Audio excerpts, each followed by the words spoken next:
We've had a Mr. Buddy heater for 2 seasons now, and it just came to the point this winter where we needed to upgrade. We've had the Mr. Buddy heater, we've been using the green propane canisters, and when you're using them nightly for longer periods of time, it gets very costly. This setup that I'm showing you is definitely a little bit of money in the beginning, but will save you money in the long run. So the Mr. Buddy heater itself is around $80. The propane tank was around $65. To refill it is $14. The filter is around $17.99, and I believe the hose is around $20. The dog, well, we adopted him. The filter is not required, but it is heavily suggested because it's going to protect your Mr. Buddy heater from getting all gunked up.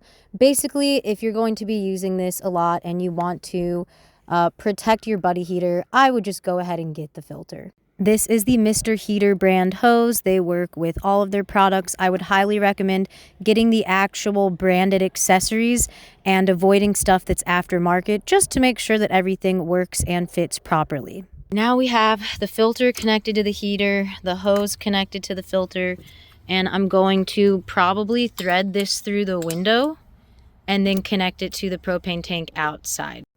Use ample pressure when tightening.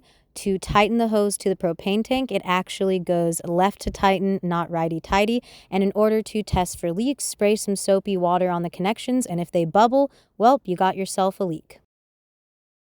We have something that looks like this. Is this the best possible scenario or best possible setup? No. Are there people that are going to be upset about how I'm doing this? Yes. But I live in a van because housing is really expensive. This is pretty much one of our only options. And right now this is our only option for staying warm in very cold weather. So if you have other suggestions, please feel free to let me know. But for now, this is the best we can do. So let's turn it on and see what happens. All right, you press down that pilot until the flame ignites. We got the flame going.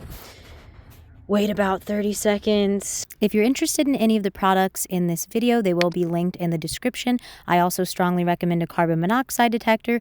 We have a fire extinguisher, and we ventilate by cracking our windows. If you found this video helpful, don't forget to comment, like, and subscribe.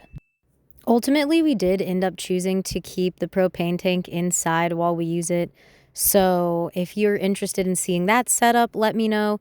We were just worried about drawing unnecessary attention to ourselves, and we were also worried about someone trying to steal the propane tank in the middle of the night and knocking the whole heater over. But other than that, don't get bamboozled.